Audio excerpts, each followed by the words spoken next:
The first of today's countries.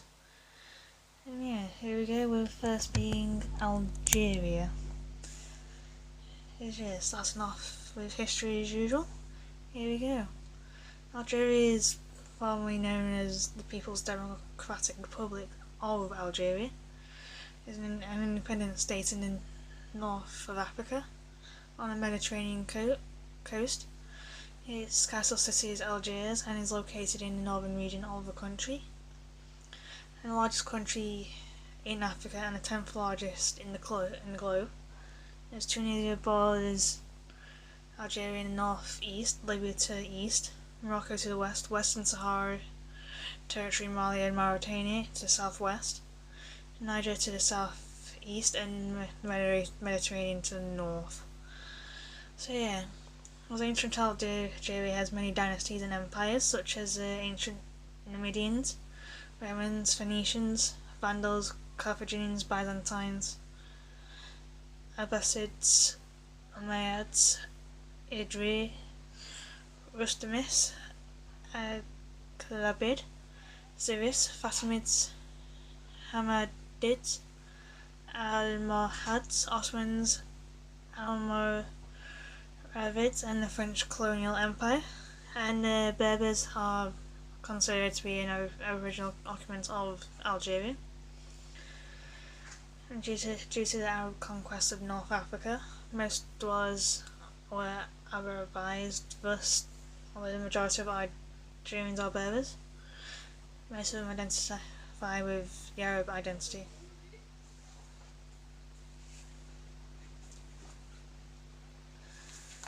You alright, Amber? Yeah, I'm good. You haven't got a scientific calculator still. Don't think so. Yeah.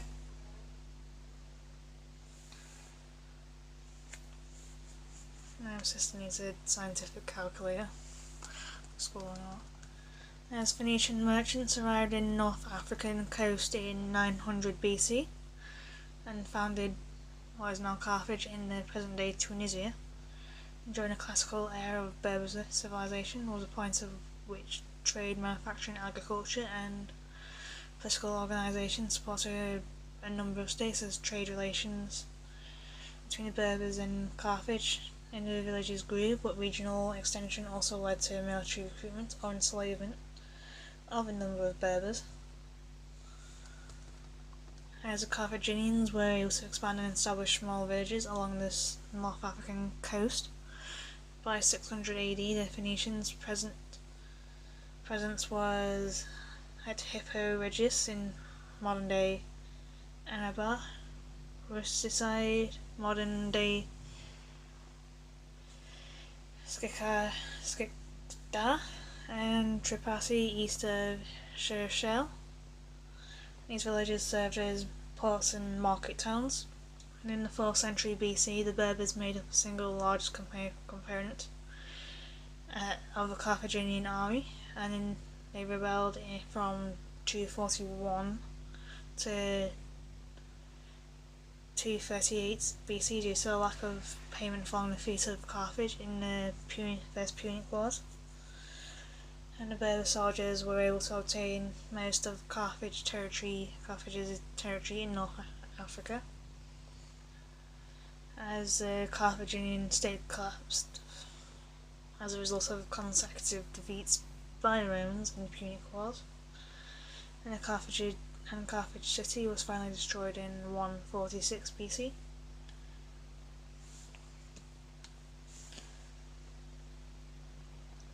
And the Carthaginian power diminished, the influence of the Berbers leaders grew, and in the 2nd century BC, a number of big but slackly governed Berber kingdoms had been formed. The 2 kingdoms were formed in Numidia, preparing the coastal regions governed by Carthage, as western Numidia was Mauritania, which extended across the Moloya River in present-day Morocco to the Atlantic Ocean, and the high point of Berber civilization was matched until the arrival of the Almoravids and Almohads in the more than a millennia later, and was reached during the reign of Massinissa in the 2nd century BC. And after Massinissa died in 148 BC, the Berg kingdoms were split and reunified a number of times. As a Massinissa lineage lived on until about 24 AD, when the remaining Berber territory was seized by the Roman Empire, as the Romans governed Algeria for several centuries and established numerous colonies in the territory. And like other regions in North Africa, Algeria was among the breadbaskets of the empire, exporting agricultural products. As the Germanic Vandals of Genseric migrated to North Africa in 429 and by 435, they had control of the coastal Numidia region. However, they did not make any noteworthy settlement in the region, since they were harassed by the native communities. In fact, by the time the Byzantines moved to the region, Leipzig Magna was deserted and the Mestalla Salata area was inhabited by the local Logotan, who were busy facilitating the amazing cultural and military and political revival. And then Algeria was conquered by the Arabs in the mid-7th century, and most of the local people converted to Islam. And when the Umayyad Caliphate fell, many of the local dynasties were developed, and some of them were Rustamids, Aghlabids, Abdelwadid, Almohads, Zirids, Almoravids, Hamadids, and the Fatimids. As the Umayyad Caliphate was stationed in Damascus, and it was in 711 BC, when the dynasty was helped from Berber converts, conquered the whole of North Africa, as the Umayyads were succeeded by the Abbasids, who shifted the caliphate to Baghdad, and the Rustumid in Limit, which was under the Abbasids, governed central Maghrib from Tahirt in southwest of Algiers, as the Imams acquired a reputation of piety, honesty, and justice, but they failed to establish a reliable army, which made it easy for the Fatimid dynasty to invade the region and take over governance. As the Fatimids were, however, focused on Egypt, and other Muslim lands, was leaving the governance of most of Algerians to the Zirids, which was a Berber dynasty. Algeria was faced by lots of conflicts, economic decline, and political instability. And the Spanish came along. As Spanish expansionist policy in North Africa started with the regent Cisneros and the Catholic monarchs. Once the Reconquista in the Iberian Peninsula was completed, as a result, several outposts and towns on the Algerian coast were seized and occupied, like Mers el Kabir in 1505, Oran in 1509, Algiers in 1510, and Bourgia in 1510. Spain used these outposts to collect tributes.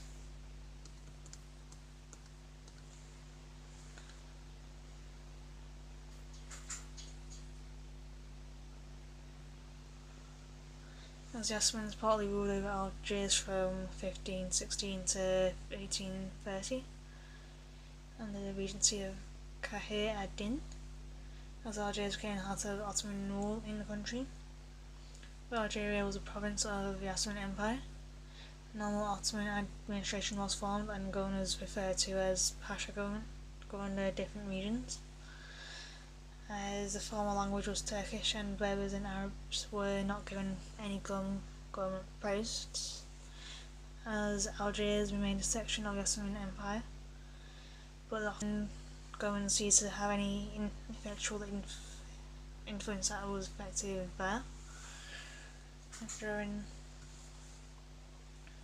During this era, the European maritime powers paid tribute that was demanded by the governors from privateering nations of North Africa like Morocco, Tripoli, Tunis and Algiers, so as to avert attacks on their shipping. In 1815, Algiers found itself at war with Naples, Spain, Russia, Denmark, Prussia and the Netherlands due to piracy. So it wasn't looking too good, to say the least, as Algeria and the neighbouring regions, collectively referred to as the Barbary States, were responsible for the piracy in the Mediterranean Sea, and also the enslavement of Christians, as these actions landed them into the First and Second Barbary War with the United States of America. Then French rule began in Algeria in 1830, when France seized and occupied coastal regions of Algeria, as French rule slowly extended southwards and came to have lots of impact on the region and on the locals, and by 1848 the majority of the northern region was under French governance, which established three territories: Oran, Algiers and Constantine, as French local administrative units were under civilian government.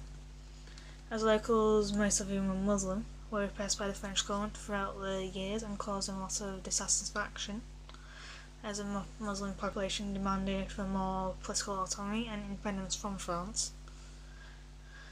In 1954, tensions between the two populations was at its peak when violent cases of what would later be known as the Algerian War started, as the attacks on the French government were conducted by the National Liberation Front in Algeria and France. As the war finally came to an end in 1962, when Algeria attained full sovereignty following the March 1962 Evian Agreement. In July 1962, the self-determination referendum happened, as Ahmed Ben Bella, leader of the National Liberation Front, was elected as Algeria's first president in 1962, and his government was authoritarian, and in 1965 he was overthrown by Ouari Boumediene, who continued with the same trend, and he implemented a program of industrialization with state-controlled socialist economy. And his successor, Chadli Benjedi, did, introducing more liberal economic reforms to help boost the economy, as Algeria's economy was too dependent on oil, and when oil prices fell during 1908 oil glut, the country was faced a hardship which led to social unrest. Towards the end of the decade, Benjedi introduced a multi-party system, and a number of political parties were formed, like the Islamic Salvation Front, or FIS, which was a wide union of Muslim groups, and in December 1991 the Islamic Salvation Front won the first two rounds of the legislative elections and authorities. In fear of an Islamist government stepped in on the 11th of January 1992 and cancelled the elections. The High Council of State was appointed to act as presidency after Benjedi's resignation, as the council banned the FIS for setting off a civil insurgency amid the armed Islamic group and National Armed Forces. In 1999, the government held elections which were won by President Abdelaziz Bouteflika. His mission was to bring back political stability to the nation and declared a civil concord program, which was endorsed in a referendum. Under numerous political prisoners were forgiven, and some members of the armed groups were accorded exemption on trial under a limited amnesty. and this was in force until 13th of January 2000. In April 2004, the presidential election, Bouteflika was re-elected following his campaign on a plan of nationwide reconciliation, as the plan included political, institutional, economic and social reforms to make the country more modern, and the other source of alienation, and to raise the standard of living, as the plan also compromised of a second amnesty initiative, the Charter for Peace and National Reconciliation that was endorsed in a referendum in September 2005, as the country's constitution was amended in November 2008 following a vote in Parliament to remove two-term limits on presidential candidates, and this amended enabled Bouteflika to vie for another term, and he was re-elected in 2009 presidential elections. And there was a continued series of protests by the whole country that started on the 28th of December 2010, as they were triggered by the same protests across North Africa and the Middle East. And on the 20th of February 2011, Algeria's 19-year-old state of emergency was lifted by the government, and the government also adopted legislation dealing with the electoral code, political parties and women representation in the elected institution. And in April of the same year, the President promoted more political and constitutional reforms, as elections are, however, still criticised by opposition parties as being biased, and international human rights groups say that harassment of political rivals and media censorship continue. And for Legends Day, I'm going to be kind of going over the Jackal and the Farmer, as I kind of found it and was interested. And here is a farmer ploughed with 2 oxen from morning until evening. One evening, a lion came and said, "Give me one of your 2 oxen and I'll kill you, or I'll kill you." And both of them were oxen, and the farmer was terrified, and he unhitched one of the oxen and gave it to the lion, as the lion took it and dragged it away, as the farmer went home and the remaining ox and bought a second one that same evening, so that the next day he would be able to plough again. And the next day the farmer ploughed again, and from morning till evening, and when it was evening the lion came again. "The farmer, give me one of your 2 oxen, or I'll kill both of you and them and you as well." As the farmer gave him an ox, and that evening he brought another ox, so he was able to plough again the next day. The next day the lion demanded an ox again, and the farmer gave the lion an oxen every evening, and one evening the jackal came, and as the farmer was driving his single ox home, the jackal said, "Every morning I see that you leave the farmyard with 2 oxen, and every evening I see you come back with only 1. Why is that?" The farmer said, "Every evening when I am finished with a day's work, the lion comes and demands one of my oxen and threatens to kill me in both if I do not grant his wish." The jackal said, "If you promise to give me a sheep, I will free you from the lion." And the farmer answered, "If you can free me from the lion, I will gladly promise you a sheep." The jackal said, "Tomorrow I'll call out with a disguised voice from up there on the hill and ask who is speaking with you, and you will answer that it is only Asco, a block of wood to be split. Have a hatchet at hand, do you understand me?" The farmer said, "Certainly, I understand you."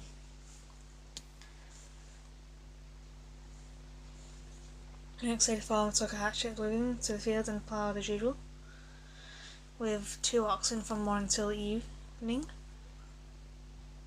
When it was evening, the lion came and said, "Farmer, give me an ox, or I shall kill both oxen and you as well." And with a lion said a deep voice from the hills and said, "Farmer, who is talking with you?" The lion was afraid, ducked down and said in frightened voice, "That is God."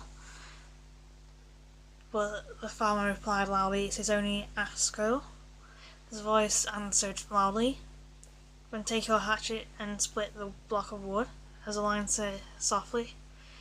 "Just hit me gently, farmer." And with that he bowed his head as the farmer grabbed the hatchet and struck the lion's skull. And with a force he split it, and the lion died at once. As the jackal came down from the hill and said, "I have done what I promised. The lion is finished. Tomorrow I'll come and again fetch sheep as that you promised me." The farmer said, "You shall have it." The farmer came home and said to his wife, "The jackal has freed me from the lion. Now I'll give him a ram. I'll kill it and pack it up so I can take it to him with me to the field tomorrow." The man killed the ram and his wife packed it up and said, "Why shouldn't we eat the good ram ourselves?" And she put the ram in a leather sack. She led the leather sack to a wicker basket, but she had the dog lie down on the basket beside the leather sack. And she said to the farmer, "If the jackal does not take the ram during the day, then bring it home again. Otherwise the animals, as I have done nothing, will eat it during the night. Set the basket down in the field just as it is, and then let happen what will." The farmer went to the field and put the basket down to the field and shouted, "Jackal, here is your ram." He went to work from the morning until evening without further concerning himself about the basket, the ram or the jackal. However, the jackal approached the basket in order to get the ram, and when he stuck his nose into the basket, the dog leaped up. As the jackal ran away as fast as he could as the dog ran after him. The dog ran after him for a while, but seeing that the jackal was too fast, he gave up and ran home. As the jackal swore never to help men again. And in the evening the farmer came, and he looked into the basket and found the ram still untouched. And he picked up the basket again and ran with it, and he brought it home and said, "The jackal has not called for his ram. Now we get to eat it ourselves." So yeah, that is a nice little story for you. And yeah, I'll see you very shortly for the next